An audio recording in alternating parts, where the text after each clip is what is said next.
Welcome to Chats, the television podcast, season 14, The Chatzovers. On this season of Chats, we're covering the HBO drama, The Leftovers. My name is Alan, and I'm joined by Brian. That's right, folks. Whenever I have to strike people with an oar to get $500, I always find myself shouting his name. But by some circles, he also goes by Magellan. Brian! Brian! What's up, Brian? Is there any explanation for that? No, dude. Just... Okay. Wait, actually? Maybe. Yeah. What's the guy's name? What's the Goodhart? Dr. Goodhart's first name is Brian. Dr. Goodhart? Dr. Goodhart, the bearded man that's from the other... You've seen him in other TV shows, and he was in the hospital. Oh, uh-huh. Mm-hmm. His name's Brian. Yeah. There actually is a Reddit thread from 7 years ago. What purpose was hitting the guy and shouting Brian? Okay, what do they say? Top comment is, of course, let the mystery be. Stop it. Nora paid prostitutes to shoot her, although she was wearing a Kevlar vest. Reggie paid Matt to hit him with an oar. We know why she did it. Guilt over being a survivor. Self-harm is a way of dealing with trauma and emotional pain. Yeah, but I understand that. I totally get that. So maybe he lost someone named Brian in the departure or something. That's entirely possible, yeah. Hey, guys. This is what it sounds like when we talk about the leftovers sometimes. It's a strange show, and it keeps getting stranger. You buckle up now. We'll wait till Jesus is in the manger. Wait till you get in the manger. Yeah, there you go. Ooh! They got to the same not punchline. Yeah. Really impressive stuff. What's going on? Anything new in your life? You traveled recently. You did a little bit of traveling. I did. I was in Orlando, Florida, going to Disney World and Universal Studios. That's pretty baller. That's pretty fantastic. Yeah, it was fun. They actually have a leftovers land down there, so I went on that. You can get the fast pass, and they put a mattress under you, and somebody shoots you with a pistol. Yeah, it was great. You must be this tall to get shot in the chest. It was thrilling. Yeah, it made you feel alive. So yeah. We're not that far in society from something like that. Like, that's what skydiving is, right? I mean, once we're in the, no funny stuff. Once we're in that meta, we're going to see all kinds of things like that.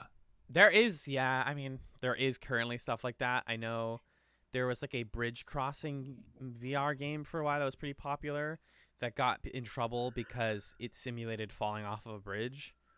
And it's it was deceptive was the problem, was you bought it being like, oh, it's like a scary, realistic bridge crossing game, but your character will always halfway through fall off. And it's like, that's horrible, actually. That sucks. Wow. Yeah. I don't like that at all. We're not that far from it. But anyways, I'm glad you're well. I've been okay. I've been looking at apartments, which is its own unique can of turnips. But we're making progress, and that's what matters. And we made progress on The Leftovers this week, folks. We watched 2 more episodes, and we hope you did too, because we're talking about them, spoilers and all.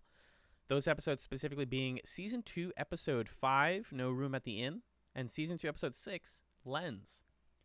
No Room at the Inn was written by Damon Lindelof and Jacqueline Hoyt. It was directed by Nicole Cassell, and it aired November 1st, 2015.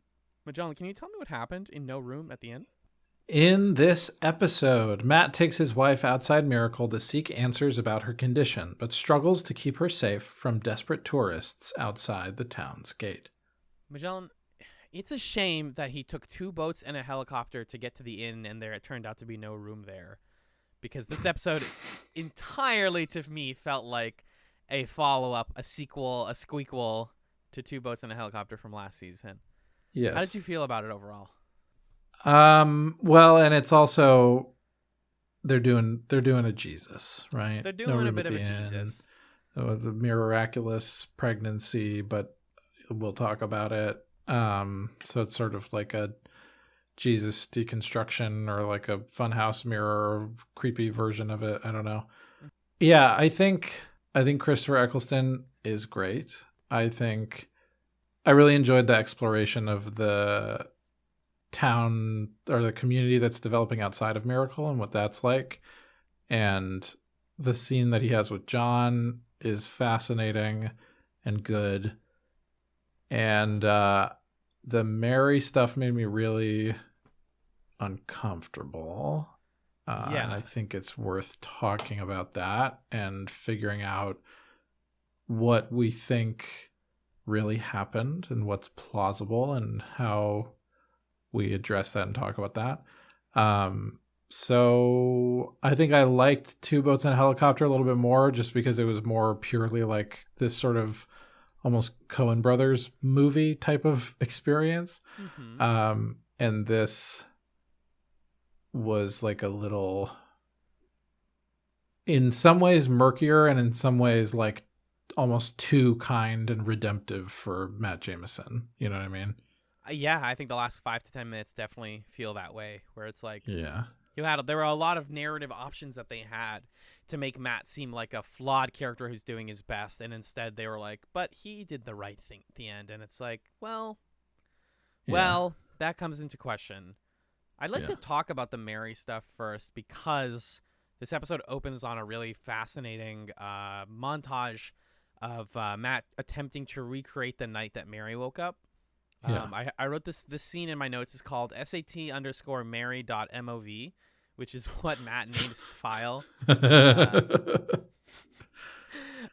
He records. That's not a good file naming system. SAT is just Saturday, right? Yeah, there are a lot of Saturdays, but yeah. I think he says he did it for a week. I don't think he did it for more than a week. Okay, and maybe if he had folders by the week, then that makes some sense, but we can audit that file naming system. Yeah, and if you're going to index the whole thing, then how are you supposed to know which Saturday is? Yeah, that's right. True. Well, you look at the metadata of the file. Anyways, so he's filming Mary in bed every night, which you might think to yourself, that feels a little bit weird. And as the episode goes on, you realize you should feel weird about this. Because even though the show is really centered on perspective, and as we talk about in the second episode, it's on lenses and how different people perceive things.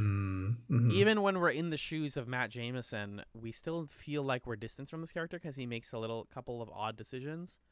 And there's something, sad, but like understandable about him filming her every night, because it's like if it happens, he'd like to see it. But this scene is also framed as if like he's just having a repetitive couple of days. But in reality, he's literally recreating the same day. It's not like, I don't know, was it? Yeah, last week when it was with the guilty remnant person who was like living the same couple of days over and over until she felt miserable, like being pulled out of the guilty remnant. In this case, Matt is like waking up and he's listening to the song, which we'll talk about, the Let Your Love Flow, which like has like 4 different meanings, right? Because on one hand, let your love keep going. On another hand, the end of the episode is them the water playing with the water. Yeah. And on another hand, it does start playing when he's emptying Mary's catheter in the beginning of the episode, which I laughed at, even though I shouldn't have laughed at it. But it's there. They put that there. Yeah. So he's doing this loop, right? There's like music, and then he goes to the store. Yeah, he's Groundhog Daying himself. Right? Exactly. He's literally Groundhog Daying himself. He grinds up the food. He does this. He puts the same food in it, and then he goes to bed. And he says the same thing, and lo and behold, it never seems to work.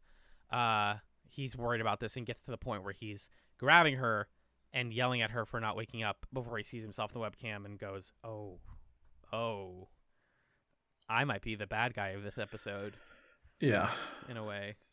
Yeah, I think it's a really fascinating way to start the episode. Like, this all happens before we get the opening credits. So this is sort of like the preview for what's to come. In this episode, it communicates on the most basic level. This is a Matt and Mary episode. It communicates the importance of these like kind of small, almost quotidian details, and how a lot of the episode is preoccupied with like, do you have the physical object that you need, or whatever, that kind of thing. And then it characterizes Matt with both sides of the ambiguity that the episode maintains, until I think it compromises that ambiguity in the last 10 minutes. We could argue that it doesn't. And I also don't know how much I like this ambiguity, because it's also the source of a lot of my discomfort. But essentially, there are 2 ways of interpreting him. seen, like you've been saying, as either the sort of like desperate, sad but devoted husband who's looking just for any possible sign from Mary. And the other way you can view him is as this like creepy, controlling, like, I don't know, like the way that he grabs her, it makes you wonder, oh, why did he do that like that? Has he done that before? Or how often does he talk to her like that? And what does he feel licensed to do? It makes you uncomfortable in that way from the beginning, which the plot then draws upon later. Yes. So we can critique that, but I think if you want an intro scene to like very effectively introduce the episode, this one does a pretty good job of that. Right, and the episode's about the lengths that he will go to help Mary in this like self-imposed holy quest that he's made for himself. He's ostensibly making himself into a Jesus figure in this episode, like you were saying. Even though the woman later in the episode says, "What denomination are you?" and he says that, and she says, "What's your favorite book in the Bible?" and he immediately says Job. It's like, yeah, well, I know you feel like Job and you do have that element to your life, but I think you also see sacrifice as holy, noble, and worthwhile, even if the other person can't give you the thumbs up to make that sacrifice. Yeah. And so in relation to that, we start to get the sense that other people don't exactly believe what happened with Mary waking up because they have no reason to believe it.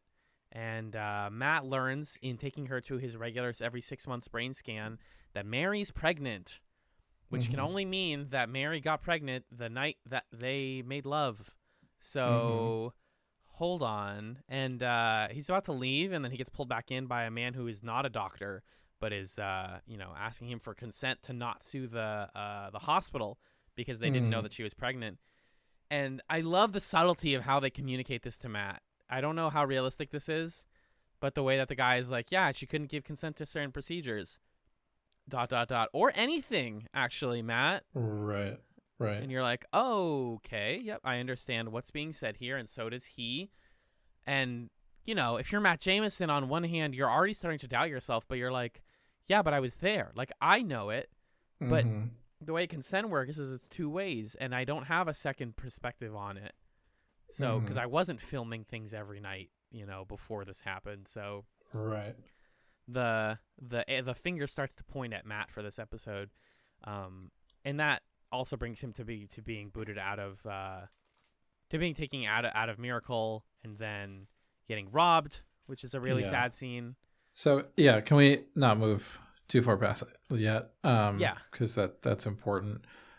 Because in the scope of the season, I think the way that this episode is framed, it's really important to address it because we've had a series of episodes up to this point that have filled in how different characters have gotten to where they are.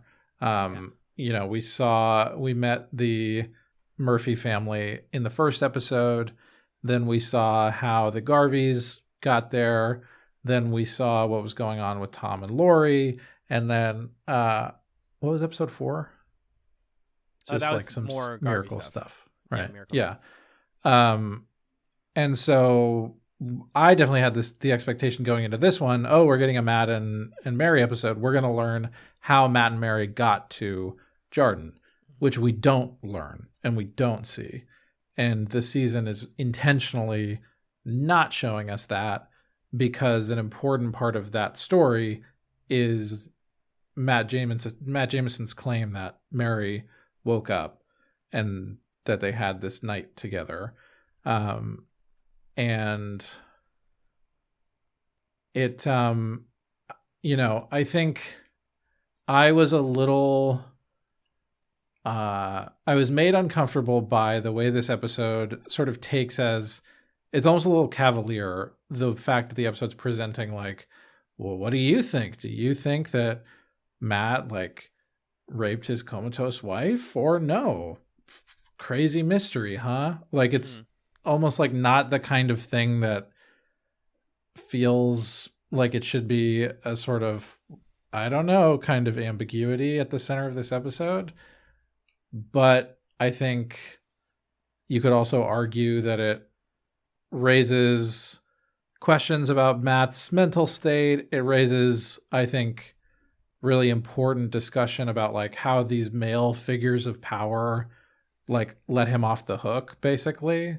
And this sort of like structural patriarchal thing of the guy at the hospital basically being like, hey, don't sue us and I won't like tell the police about this. Or later when he's talking to John, and John basically, they have this exchange where you could either read it as John not believing Matt and saying like, tell the truth, you're full of shit.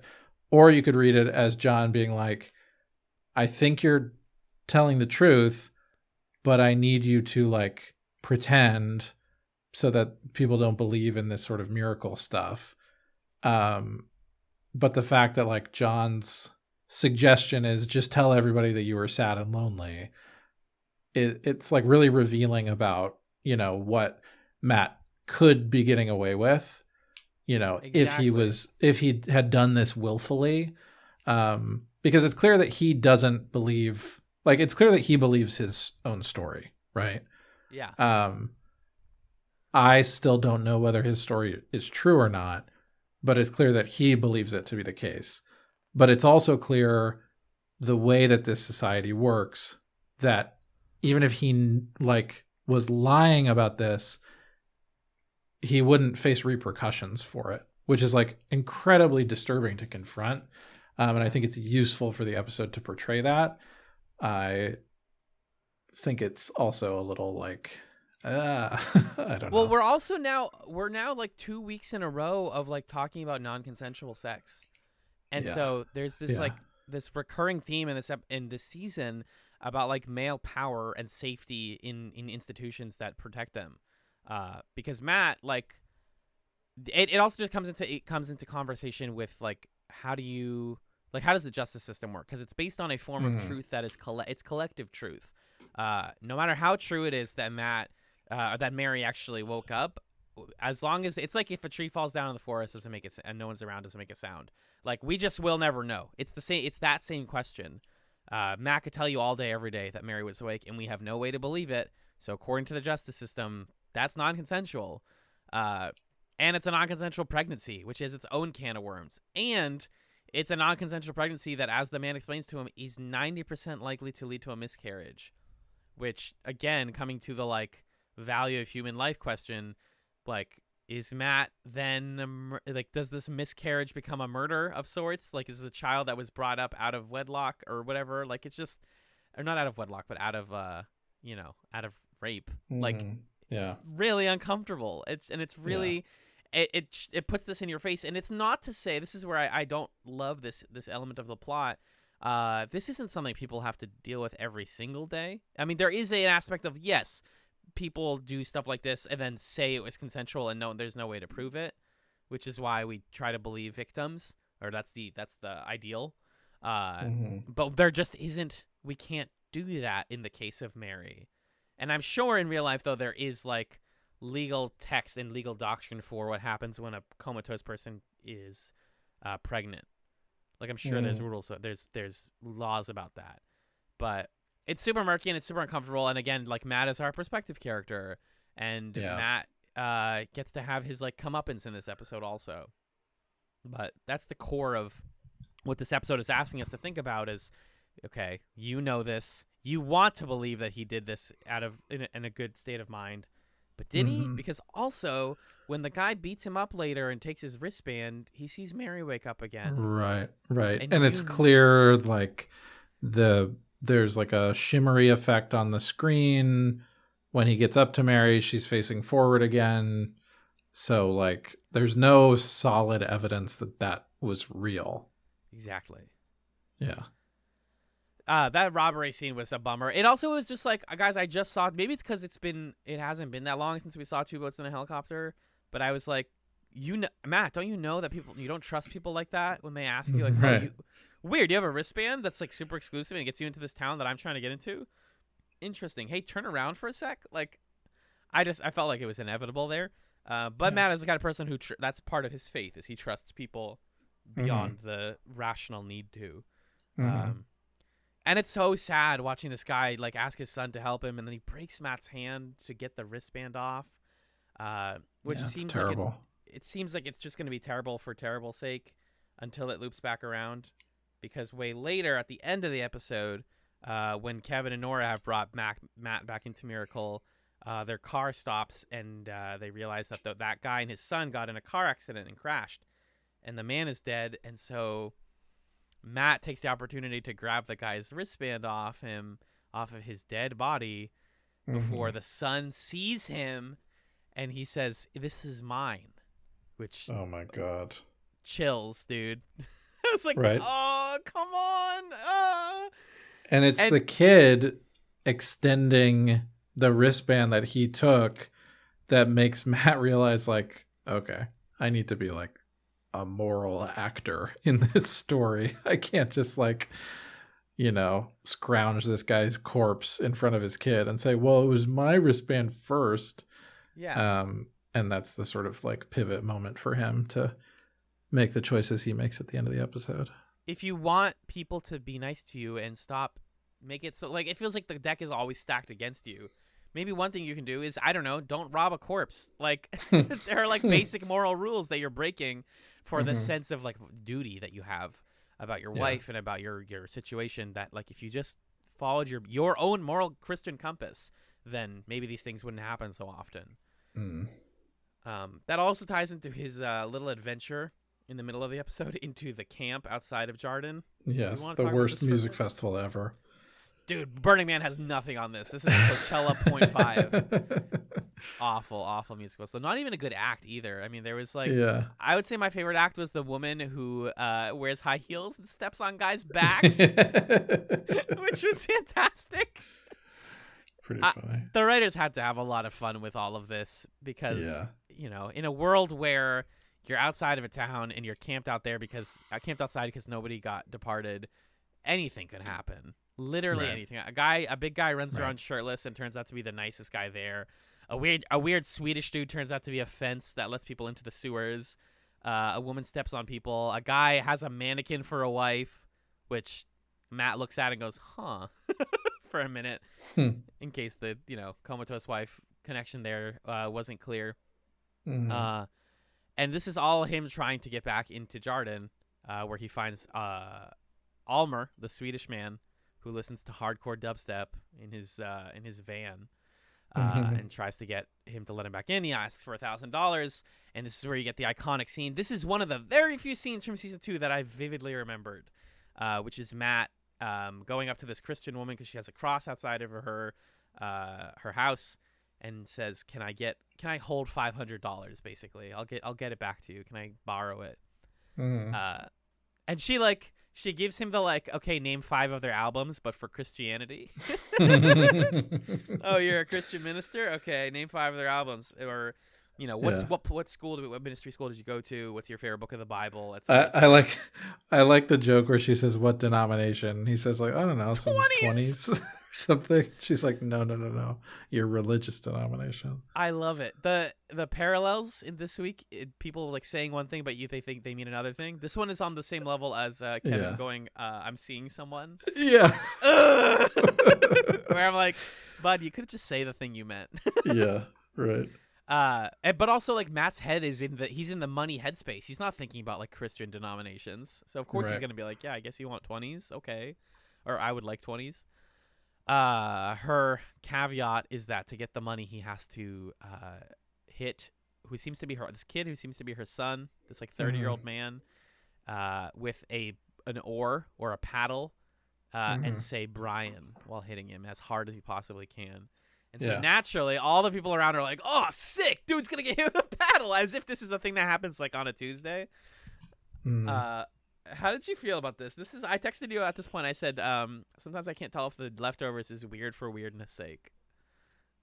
Yeah, I think this scene looped around because it did a nice rule of threes thing where he is like, I don't want to hit this guy, and then the guy whose name isn't Brian, I don't think, is like, he's not gonna do it, and then he doesn't do it again, and then he eventually does do it. He breaks the oar.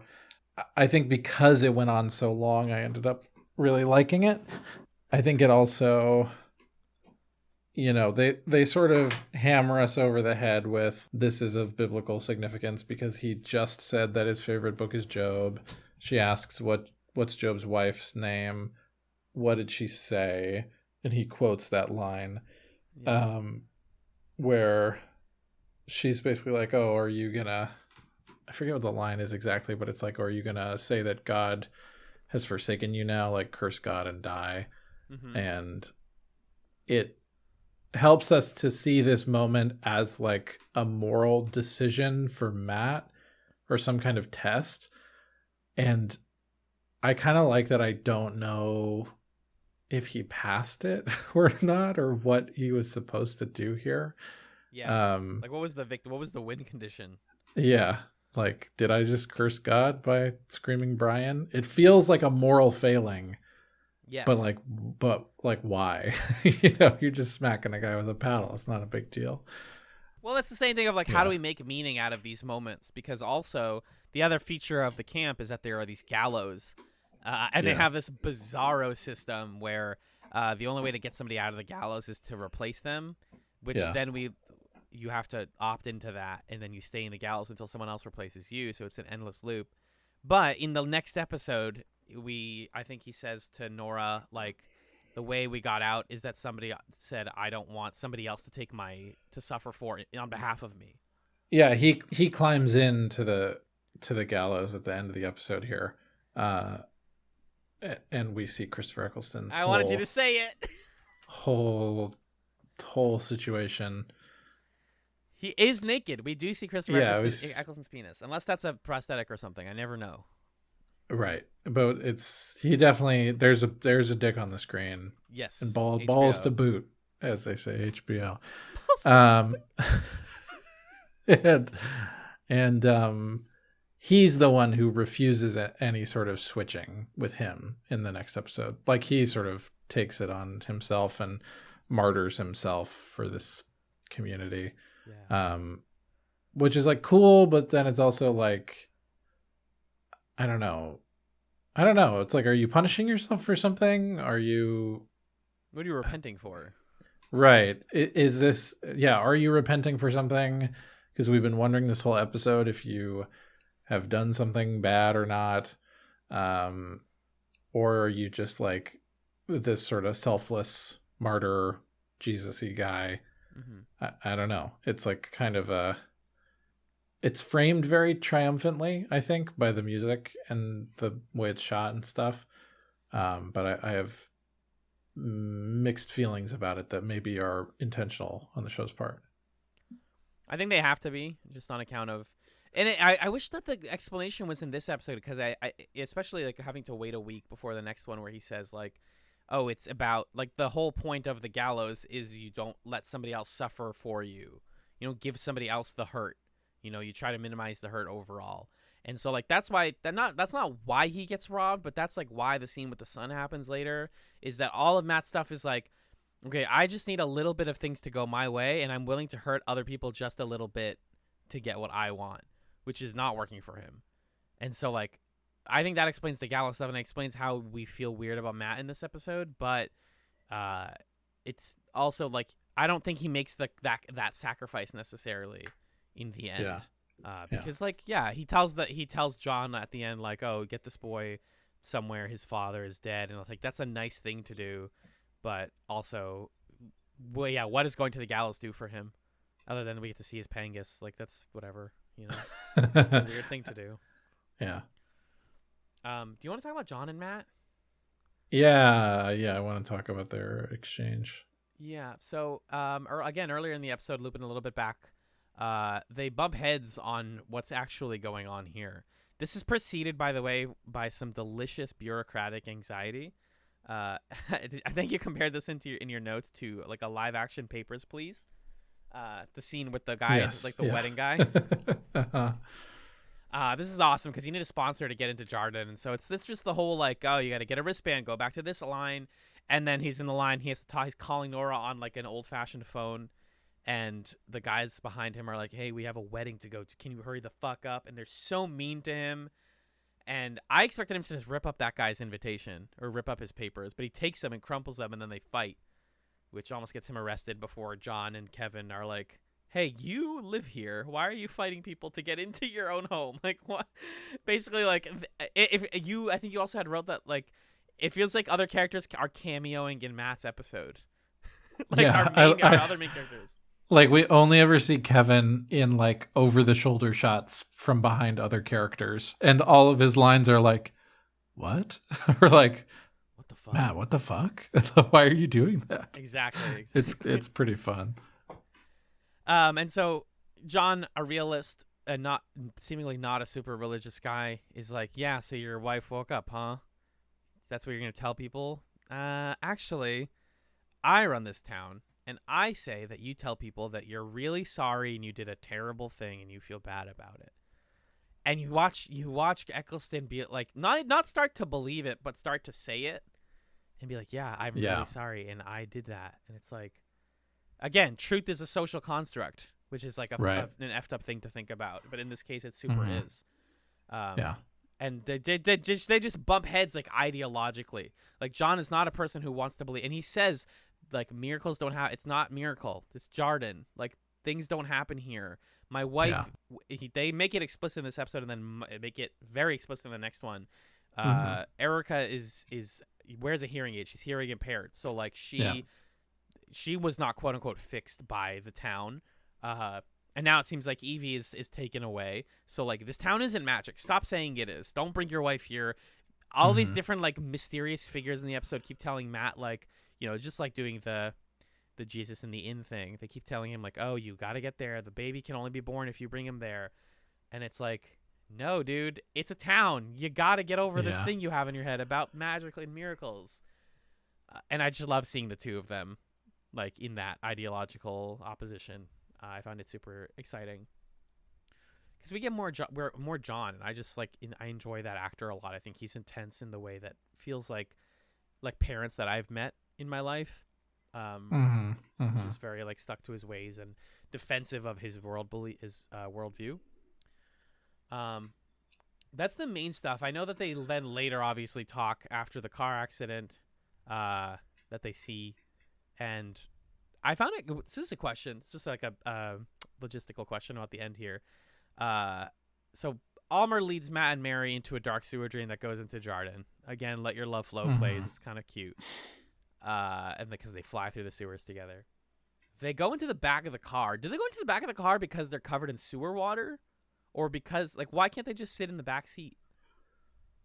To hide them. Like, because they're not technically allowed in, so they're like, get in the back. We'll push the seats. Yeah, we're just going to hide you in the trunk. And Nora called in a tip to say that the missing girls were in the town outside the town, the camp, so that the police would be distracted. Oh, and wouldn't like search their car. When he was like, wait, they're out there? And she's like, anonymous tip. He's like, you called her? And she's like, anonymous tip. Again, Nora being incredibly resourceful all the time. Big fan. That's the main stuff. Am I missing any big scenes?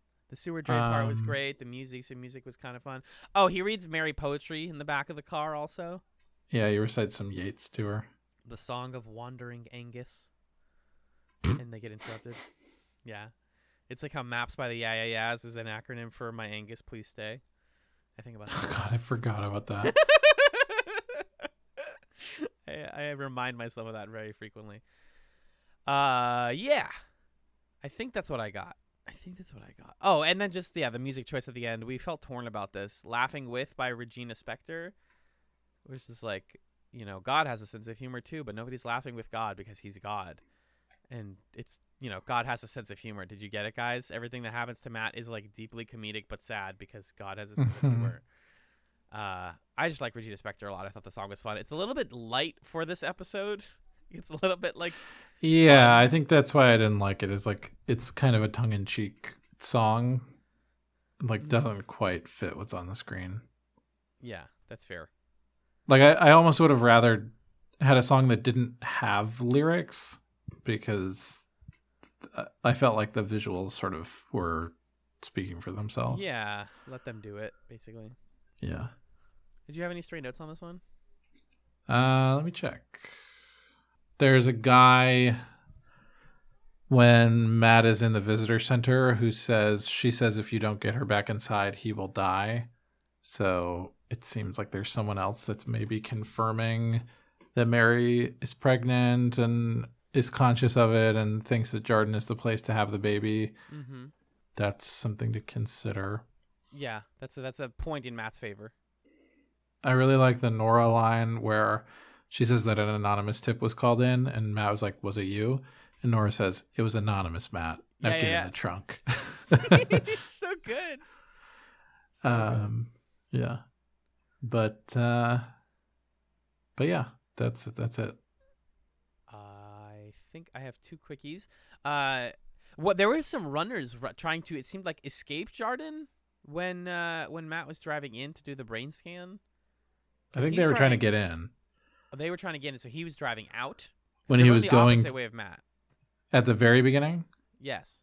Yeah, he's leaving. He's going to Austin to do the brain scan. Okay, and they're trying to sneak in to run in, and that's why they get like beat by the cops. And then the guy's like, "No, honey, go ahead." Really, people really want to get in there. And then my last thing was I liked, watching the Matt stuff just makes you like not cynical, but like nervous about other people and trusting other people. But they do remind you that there is potential for human kindness, because even the ranger is like, "You're not supposed to come in here. You're trying to get through a locked door into the city." And he's like, "I live there. I have an address. Here's my neighbors. Here's where I work." And the guy's like, "You know what? I'm going to let you in." And I liked that moment of like humanity, because the rest of the episode is not a lot of that. That's what we got. Pretty straightforward episode. Bummed about Matt, but also feel complicated about liking Matt. So that's where I'm at. Yep. Let's talk about the big one. We'll be right back after this musical break to discuss Lens.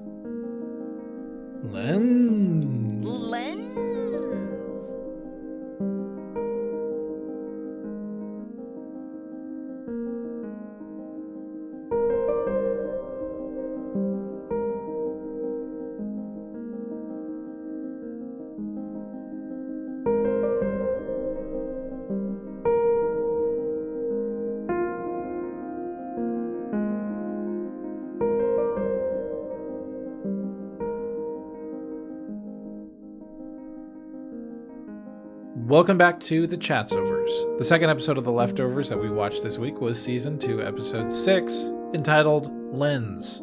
It was written by Damon Lindelof and Nick Cuse.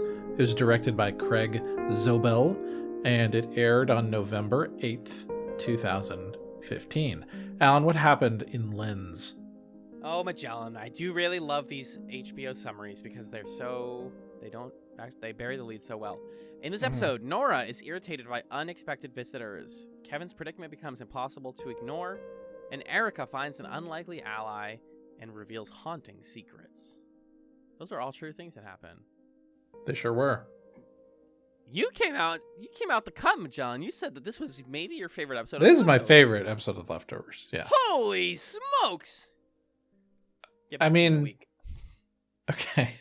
I'm trying to think of a singular episode that I liked more than this one. And I couldn't tell you.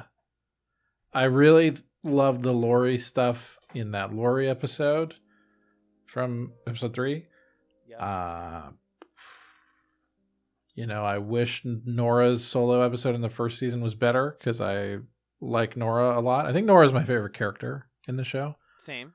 You already know. Yeah. And this episode, I didn't expect that we were going to get the dual protagonist dynamic of Erika and Nora, and that was awesome. What a incredible. So great. This one was so good. Regina King. Carrie Coon.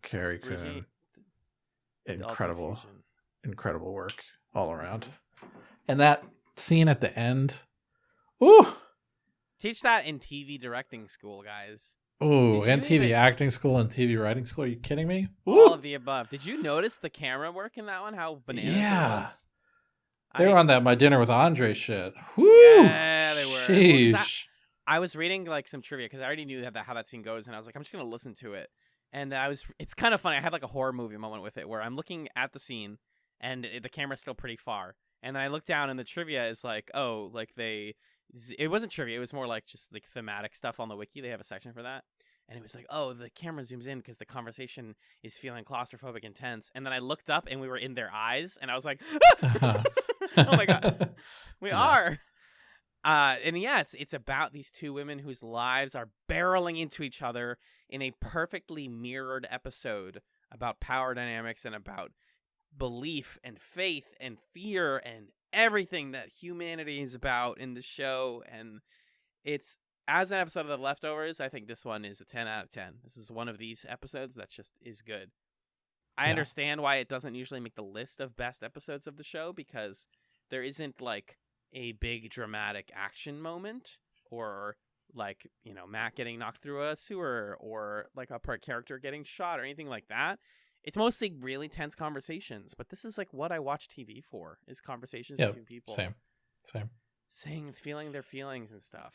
And I say it doesn't have action, but it does start and end with action in a sense. A rock. With an action. Yeah, the same action.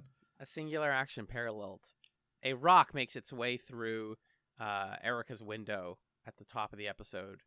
We were actually unclear on this, folks. Before, at the beginning, you're like, is that Nora? I'm pretty sure that's Nora. Yeah. But we double checked, and it seems like it's the continuity that they're reminding us of, because John is the reason that Matt wasn't able to get back into Jarden last episode. Right. At least at first. So then Nora has this big grudge, and her being a really impulsive person, she's like, all right, fuck you guys. I'm tossing a rock through your window. Unhinged thing to do to 1, your neighbors, 2, to anyone, 3, to I don't know, just in general. Like, it's just a unhinged thing to do.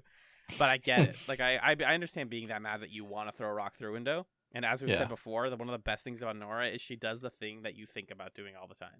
Yeah, right.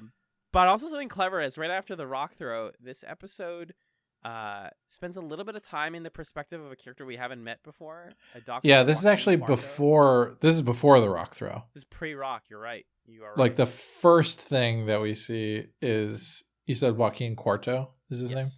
So he's this researcher, presumably. It's unclear like who he's associated with, and he's presented as a legitimate scientist or journalist or something. And then later in the episode, some of the things his associate says makes you wonder just how legitimate. I don't know. But he's presented as like, I'm a scientist guy here to do some research. And he shows up to Jarden. He goes to the Murphy household. He asks like, hey, is this the household of, you know, Evie or Evangeline Murphy? Is that her name? Evangeline? Yes, it is. Is this the household? And Erika says, who are you? And he says, thank you, because that confirms it. And then he goes and he wants to talk to Nora about her family's departures because he wants some information about her. He's testing this theory that we learn about later in the episode. But it's just good table setting. Again, you know, just like the previous episode, they do a good job of giving us this singular sequence that introduces what we're going to be examining over the course of this episode, which is like, we're interacting with the sort of bureaucracy and researchy side of the departure stuff, and we're getting really, really pissed off and feeling guilty about it. Or getting pissed off because we feel guilty about other things. Because Nora kicks his tools down the stairs, and then Erika's like, are you okay? And Nora's like, yeah, totally, I'm fine. Nothing wrong here. Anyways, yeah. She kicks his orange box down, his like little secret. He looks like he works for Black Mesa Corporation or something. With his like, orange box. Oh, I didn't intend that. God damn it. You didn't intend that? Nope. How did that happen? Oh my God, that's funny. It just worked out beautifully. Wow. Yeah, he looks like a Black Mesa employee, or just his equipment does. He's got like cameras and stuff. I was writing in my notes at first like, Dude, if you just explained yourself a little bit and were like a little bit nicer, she probably would have let you at least like take some photos. She wouldn't have let you do everything, but like she kicked your shit in because you're so forceful. If someone comes up to my door and is like, "Hi, yeah, I'm doing click, I'm doing some study, blah blah blah," I'm like, "Get the hell out of here, dude." No question. I feel like I was just a parody of myself right there. That's not how Alan talks. That's funny. I fell into a character, yeah. By the way, when Nora goes back in, her and Kevin are about to do a little bit of nasty stuff, and Kevin gets a leg cramp. But here's my question, Magellan. First of all, this is always happening to me whenever I'm with my girlfriend Carrie Coon. We're always about to do stuff and I get a leg cramp. Yeah. Did Kevin actually get a leg cramp, or did Patty tell him to go fuck himself and he felt really awkward? He definitely got startled by Patty. Yeah. Yeah, I like that. And this is also something I'm cribbing from a review I saw, but this is a lens into Kevin's life that we've never really seen before. Like, a lot of this episode is not only about the term lens and what that means for Nora, but also like seeing things we've normally seen from other perspectives, but from her side. So like we never see Patty in this episode, but we see Kevin interacting with Patty from a third person, which is interesting. That's what that leg cramp scene is, and what the scene at the very end of the episode is. Yeah, and we see the Murphy household from Erika's perspective, which we haven't really before. Got to see. Yeah, true. We meet Mr. Brevity, who's another Department of Sudden Departures. Silly name, but fun. Mr. Brevity. He's charming. I like this guy, whatever this actor's name. Which reminds us, by the way, I forgot that Nora has a job and that she's on leave. He's like, "Don't you work in the same group that I do?" And she's like, "Yeah, I'm on leave." And I'm like, how long is her leave? How long has she been off of work? Like, for months? This is interesting. I mean, maybe she's taking maternity leave because of the baby. Oh, sure. They could do that. Who knows? Yeah. And so I was just like, he explains the concept of lensing to her. She like asks him to, like, he's like, "Where can I go get breakfast?" And she tells him about this diner. This is a real diner, by the way. You can go to this diner. Because Jarden is based on a real city. Not a real, like, magical city, but it's just a real city in Texas that you can go to. And so that diner is real. He tells about the concept of lensing, which is what the title of the episode is also based on. It's this idea that there are people who, like a magnifying glass to ants, reflect things and can cause the people around them to depart. That's their theory, at least. The DSD believes in this theory. There are articles about it. There are crackpot scientists who believe it. And people are starting to mention to Nora that they're concerned that she may or may not be, in fact, a lens, because Evie disappeared as soon as she got to Jarden, and her family entirely disappeared around her. So a lot of this episode is Nora worried about, like, oh, geez, what could possibly be in me that's making me do this before, and it's the same thing as, like, there's a lot of parallels to Guest, actually. Later when she's at the fundraiser, for example, they ask her for her PayPal information to donate. And people who are paying attention will remember when the guy from the Holy Wayne cult asked her for her PayPal information. Mm-hmm. And it's like the same wording. She's like, "Oh, if you don't have one, we can make an account for you." So this all feels once again to her like, are people trying to explain things to me? And I'm not sure if I even want the answers. It's really cool. It's really cool how this like kind of reframes Nora's story once again and shows us how, like, I don't know, we can worry about the same things in completely different ways over and over again. I like that aspect of it a lot. However, the lens theory gets kind of bent in half when she gets a phone call from a woman who explains it to her. I felt exactly as frustrated as Nora did here, because it's like, okay, maybe I've done something. Maybe I am a lens. And the woman's like, "Yeah, there's more to it, but I can't tell you on the phone." She's like, "Can you just tell me?" And she's like, "Yeah, we do think that you're a vessel for the demon Azrael."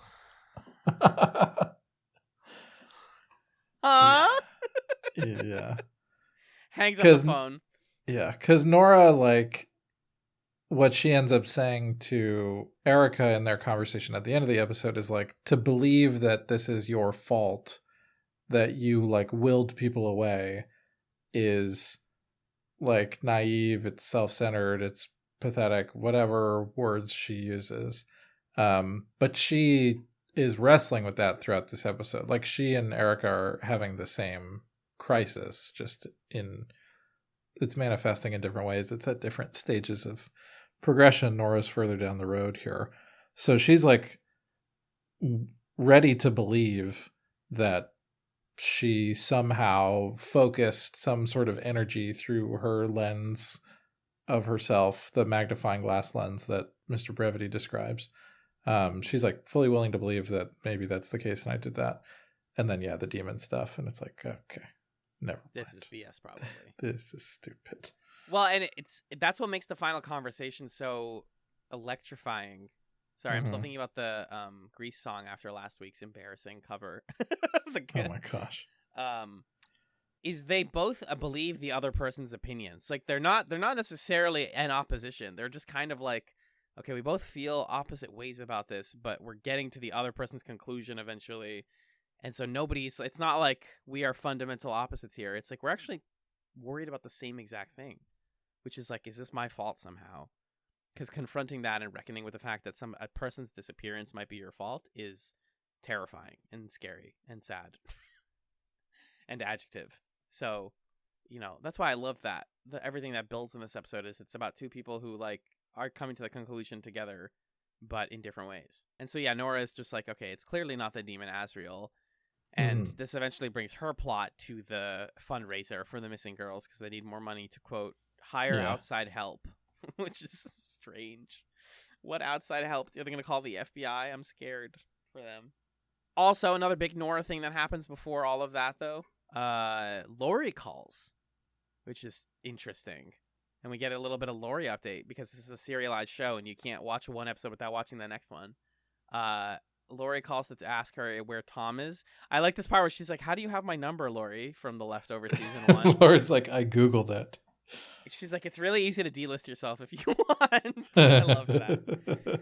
And she reveals that Tom is missing, which is worrisome, especially after what happened with Tom. Because last time we saw Tom is he was the new Wayne. Yeah. And it seemed like maybe that was going to be fine. And now Lori says, tell him I'm sorry. And that's a little unsettling. Mm-hmm. And the show's just like, happened.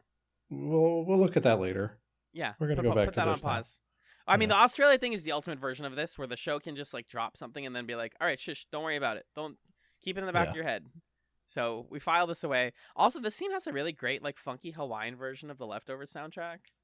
Yeah, there's this like slide guitar going on.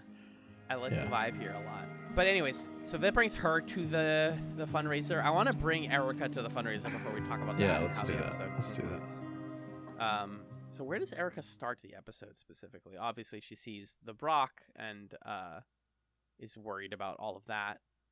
She sees Dr. Goodhart from episode 1. We do have that. Yeah, I think that's the first like perspective scene that we have with her, because we sort of start with her and John talking about the Rock and like, why did this happen? And then we see Dr. Goodhart, and we learn over the course of Erika stitching him up that he was assaulted by John, and because he was selling this like spring water for $500, another funny language moment, or $500 a milliliter. Another funny language moment when she asks how much, and he says like, oh, just a couple bottles, and she's like, bro, how much were you charging for that? And that's another example, though, of him being avoidant, where it's like, I know he probably knew what she wanted to ask, but he's like, I'll answer the other question because I don't want her to get mad at me. Yeah. And so he's like trying to get information about his injuries, suppress charges, and we see just how much work is happening in the background here on Erika's part to like cover up the stuff that John does, where she says, oh, that guy that attacked you, that's John Murphy. Maybe you let him slide just this once. And then Dr. Goodhart is like, why would I do that? And she says, because I've got plans tonight and I don't want to miss them because I'm back in here fixing you up again. Basically saying like, I know that guy. He's going to beat the shit out of you again. So that gives us some perspective on like, just the weight that this puts on Erika. And I think also gives us a look into her interiority, because from what we've seen up to this point, I think we've even said like Erika is standing by him and like in support of the things he's doing. And that's not necessarily true, right? Mm-hmm. She's complicit in like covering up some of this stuff, and she has loyalty to him in a way, but then she goes and talks to him about this and says, you need to hit people because you need to hit people. And then we learn this stuff about how she was considering leaving him in the conversation with Nora, and all that. Yeah, I like the you need to hit people because you need to hit people part, and like this idea that, okay, none of this is actually important to you. None of, like, maybe you don't even believe in this, similar to how you thought that Isaac maybe didn't believe in it, but you are asserting control by doing this, and that's what matters to John at the end of the day. I still don't feel like I fully understand John's motivation, and I hope that the season features an episode more about him, because I feel like we've like swirled around him, but I want like more specifically of why he is the way he is. Yeah, because in the previous episode, Matt says to him, like, you know, what happened to you? You're mad at this place, and I know that you just lost your daughter, but you were like this before. So there's something from John's past that we haven't seen, that we don't know, that could explain his contempt for like the supernatural or miracle making or whatever.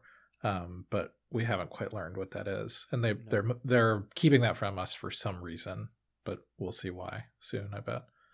Yeah, I do think that we get that. I don't recall exactly. I have like vague recollections of the end of the season, but and also in that episode, speaking of lenses, first of all, we do confirm again that Erika is hard of hearing, so she like takes in and out her hearing aid. She also sees through a window, though, Michael and Jill holding hands, which is just one of those scenes that you added to be like, hey, don't forget.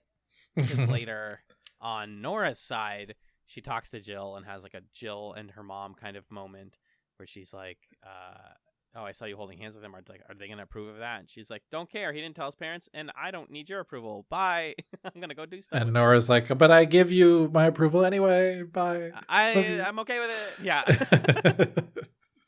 I've definitely had a very wholesome interaction. For sure. Very realistic as well. All the Nora Jill stuff is great. Always. And so this kid leaves another pie on Erika's front doorstep. And she chases him down, but she forgot her hearing aids. So you get this wild like editing and directing and sound scene here where you can only hear like the muffled footsteps and breathing, but with no hearing aid, she what's she gonna do when she beats this kid up? She gets to him and knocks him to the ground, and she's like, "Why did you run?" And he's like, "I ran because you chased me." Like that's what I did. Yeah, that's what people do. Yeah. And she finds out that the pie came from. Is this a flashback that she sees Virgil? Was this the next scene? I think the next scene. This is the second pie, because there was a pie in the first episode. That's what it was. So he has sent multiple pies, but we're learning where the pies are coming from here on the second pie. It sounds like he just says that he's giving them pies because they look like they need help. Is there more to it? Yeah, he said like you're in pain, and then she says, "Well, we weren't in pain before Evie disappeared," and he's like, "Weren't you in pain?" Mm-hmm. So he has some kind of like we've known up to this point that he has some sort of like supernatural connection to things or awareness or something, or he seems to, or he's just very well informed. And so he was catching a vibe off the Murphy family that they needed some pies. And we also learned in this scene that he is maybe Erika's dad. Mm-hmm. They're definitely related. They don't make explicit what that relationship is, but I would assume, given their apparent ages, that he's her dad. Yeah. Yeah. I don't remember exactly, but I do think that they're related. I remember the Virgil stuff being complicated.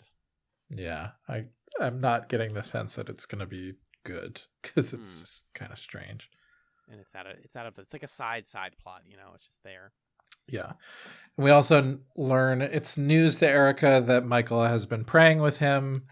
He has done right. He's done something that she deems unforgivable. And she talks to Michael about it. And Michael is like, hey, forgiveness is forgiveness and everybody deserves to be forgiven.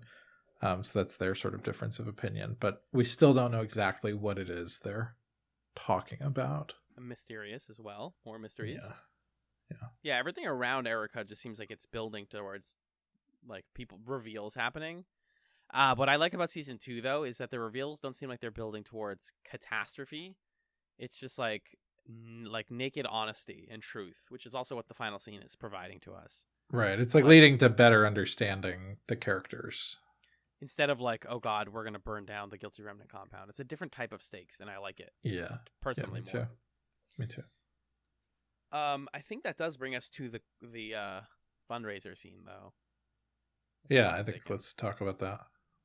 So, first of all, the choir is playing here. We didn't talk about this, but in episode 1, we do see Evie in her high school auditorium singing along to about a song about about Miracle, and like, oh, no one else is taken from Miracle. It's like a nice song.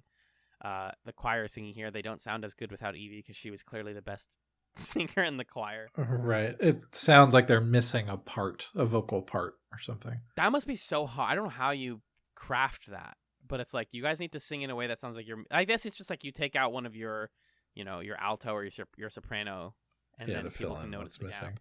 Yeah. But also, briefly, Erika interacts with the other mothers in this episode. We get the sense that they talk, and she's not super into their whole thing because they're all like, yeah, we should let the Department of Sudden Departure just like investigate this. And she's like, there's nothing to investigate. They got disappeared. It's fine. It's not fine, but that's what happened. Because one of the other mothers goes on stage and is like, so guys, we made this slideshow for all of our daughters who disappeared, and we hope we can find them with your help and your money.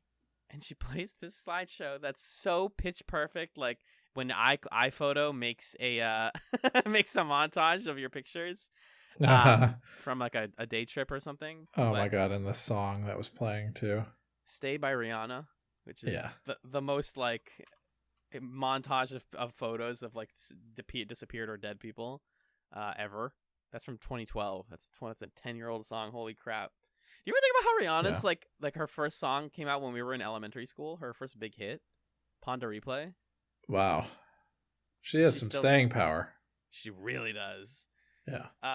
Anyways, the slideshow's kind of corny. This part's wild. The goat slaughter guy comes in. We learn his name is Jerry, and Erika's like, no, Jerry, get out of here, Jerry. Put that knife down, Jerry. And she just like lets it all out. Speaking of like the ablution that is truth and honesty and admitting things.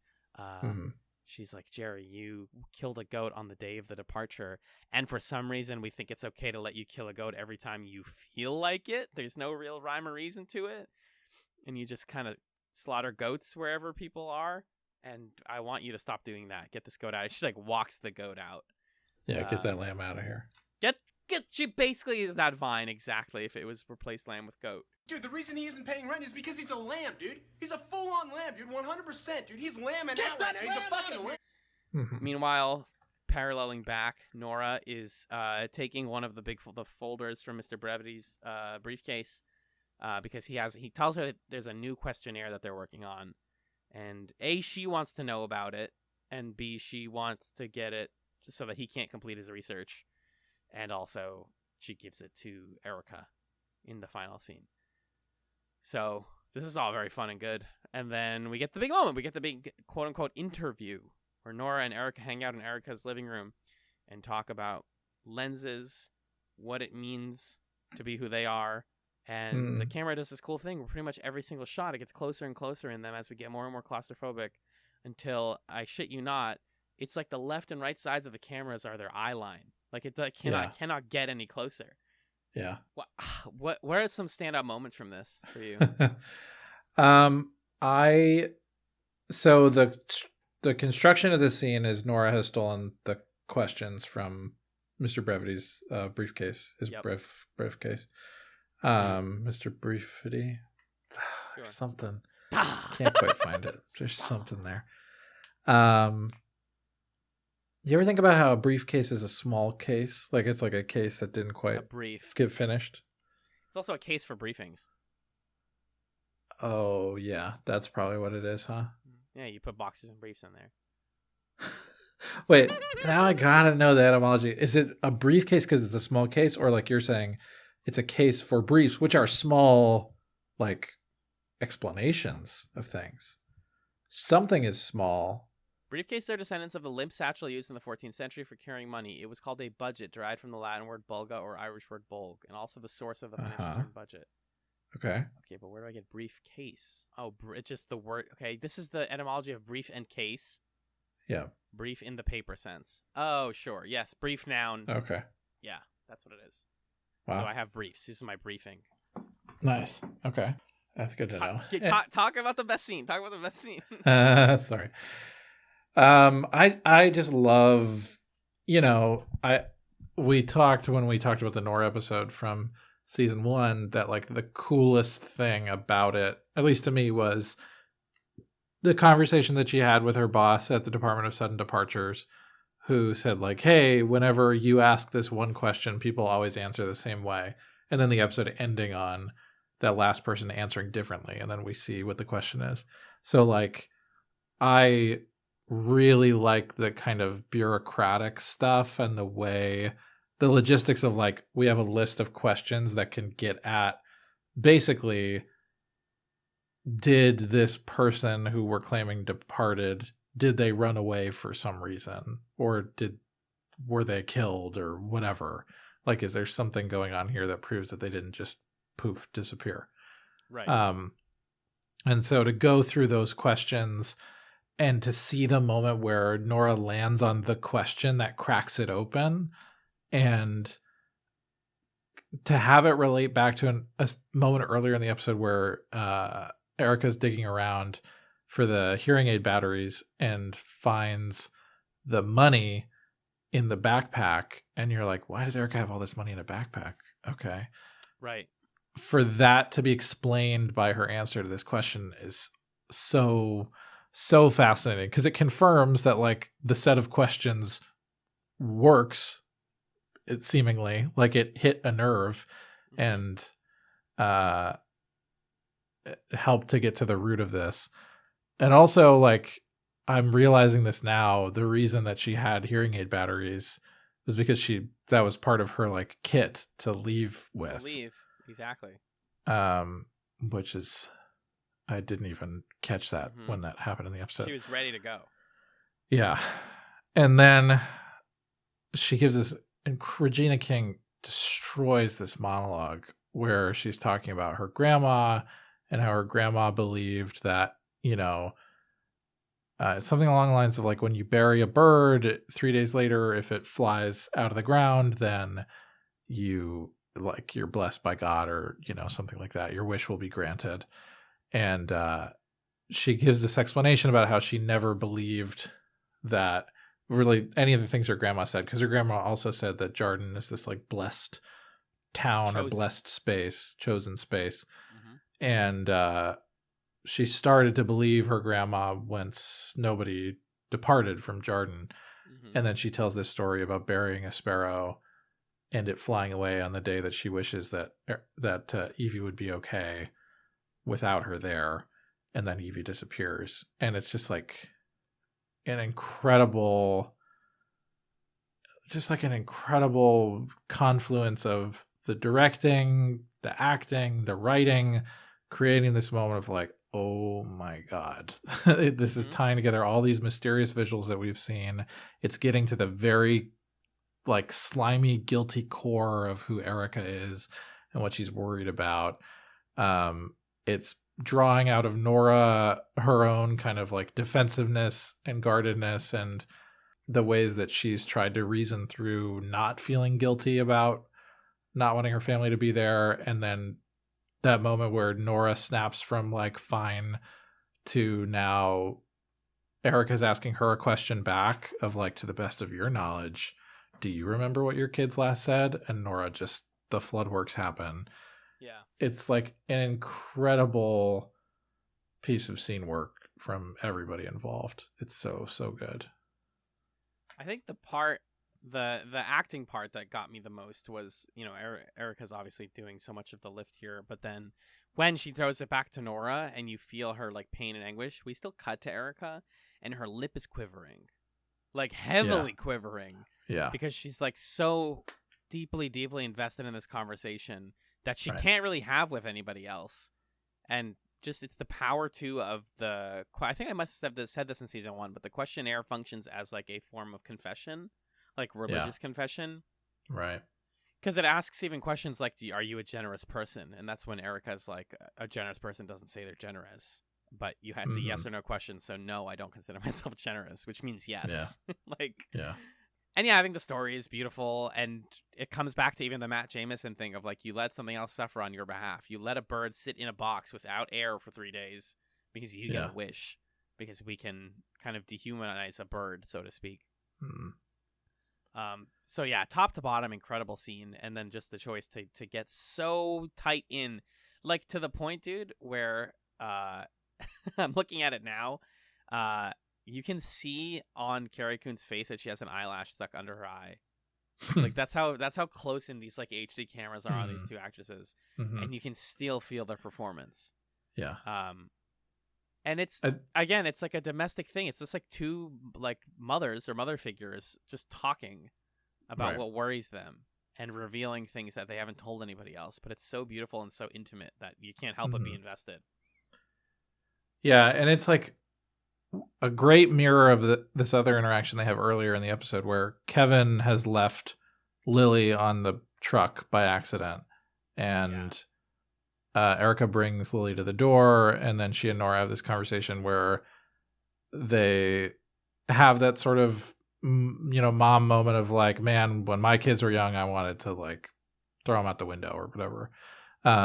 And that's a sort of like mundane version of the kind of guilt and struggle that they talk about in this scene later, where it's like, I wished to be away from my family or for my family to disappear. And I like am processing that. And what is really powerful and kind of sad about this scene is that the two of them are the two characters who out of anybody in the show understand each other better than anybody else, but they're also so similar that the contempt that they have for themselves, they can't help but feel that for the other person, right? And so like this scene doesn't end in them coming together and like helping each other, even though it starts with a gesture of support from Nora. Like Nora comes here because I think she senses what Erika's dealing with or whatever, and wants to get to the bottom of it, and maybe she wants to help, or maybe she just wants to understand Erika better, who knows. But it ends with them like angry at each other, and it ends with Erika throwing a rock through their window, which is it's a little heartbreaking because there could have been a moment of mutual support, but they're just not ready to like forgive themselves, and so they can't really forgive each other either. Yeah, it's similar to how opposites attract, sames repel, so they are too similar in a way that actually pushes them away from each other. Yeah.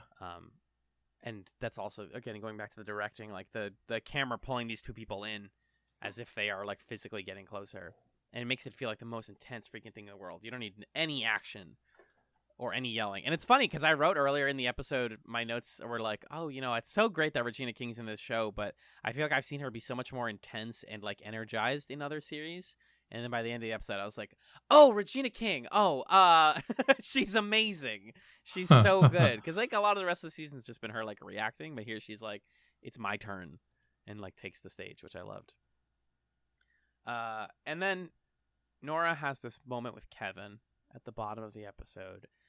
Yeah. That I think we've all been in some variant of before, where you get home and you're ready to go to bed and you're just so tired and frustrated, and someone's like, hey, we need to talk.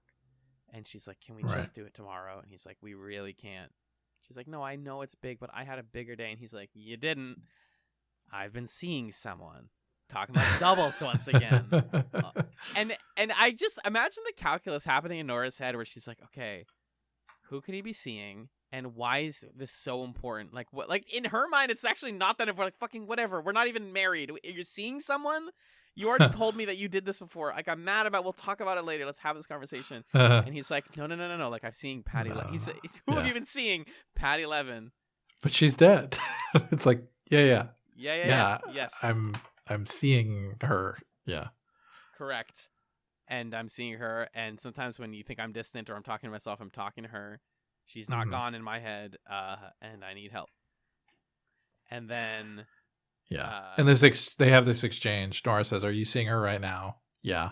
Is she talking to you? Yeah. What's she saying? And then Kevin says, she's saying I never should have told you about her and that I just made a big mistake. And then right there. The rock through the window. Oh, my God. Scary. Really scary. What's the big mistake? Yeah. Well, you've formed a greater rift in your community. And Erika threw the rock right back at you guys to top the episode. Yeah. So, oops. Yeah. Intense. And then they have to play the fucking Paul Simon song in the credits. Sometimes HBO wants to jump past the credit songs, and I'm like, no, I want to get mad at their. I want to hear this decision. Yeah, exactly. Yeah. So that's where we leave off with the Jarden plot line this week. The Murphys and the Garveys are not getting along. Tom is missing. Matt probably did something bad, or maybe not. What's going to happen next week? Oh, dear Lord. Yeah. Who could say? I could say, because I'm going to tell you what we're watching next week on the Chatzovers. Yeah, let's hear it. Ahem. Next week on the Chatzovers, we are watching Season 2, Episode 7, A Most Powerful Adversary. Nora gives Kevin and Jill news that they weren't expecting. Lori makes a rash decision that affects the Garveys. Kevin deals with the fallout of Nora's big news. And Season 2, Episode 8, International Assassin. In the wake of Kevin's desperate decision to vanquish Patty, questions and answers emerge as the world adjusts to the repercussions of what comes next. So the International Assassin, not to overhype it, it is one of those like tentpole episodes that's often regarded as one of the Leftovers' best. It's a little divisive. Also, it's a weird one. Okay. You know, we're at the end of the season, just like last season, just like every HBO show. Episodes 8, Episode 9, those are usually where they get kind of fucky. So get ready for that. Get excited for that. We'll talk about it next week. And I hope you all watch along with us. Yeah. Magellan, question for you. Where can people find you on the podcast world? You can find me on another show called Super Smash Echoes, which I do every month with my friend Justin, where we talk about video games that are related to Super Smash Brothers in some way, whether they are the games the characters are from or games inspired by those classic franchises. Super Smash Echoes. It's a monthly video game book club type thing. What about you? You can find me on The Hunter's Quorum, which is a podcast where my friends Six and Manofsky, a.k.a. Casey, a.k.a. The Homie, talk about monsters from the Monster Hunter video game franchise. We rate them, we review them, we rank them, we talk about how cool they are, and we enjoy fighting them and collecting their bits in the video game virtually. That's The Hunter's Quorum. It's more of a comedy podcast. If it doesn't sound up your alley, I'd say it's more jokes than video game talk. But yeah, check that out. I'm also the co-host and producer of Talking Marketing, which is a marketing podcast hosted by American Marketing Association of Boston, where I interview marketing professionals and talk about their craft in ways that are usually pretty accessible for people who have no experience with marketing. That's what we got, folks. Magellan, can you do the plugs on this week? I sure can. If you want to get in touch with the show, you have a few options. You can email us at chatspot@gmail.com. You can also follow us on Twitter, twitter.com/chatspod, @chatspod on Twitter. And in either of those places, you can send us your questions, comments, your feedback, your ideas, your suggestions, your requests to be on an episode. If you'd like to join us to talk about the Leftovers, any and all messages are welcome. We'll read them on the show. We don't have to. It's up to you. But we have a very open door here at Chats Television Podcast when it comes to that sort of stuff. And you can join fellow listeners of the show in a couple places. We have a subreddit, reddit.com/r/chatspod, where folks talk about current and former episodes of our podcast. You can also join us on our Discord, which is a benefit for patrons. And if you say please, we will let you on that. And we have a Patreon where you can support us financially. $1 and up gets you on the Discord, gets you a smattering of old bonus episodes. $3 a month gets you twice monthly bonus content. One episode selected by us, one selected by a wheel filled with patrons' suggestions.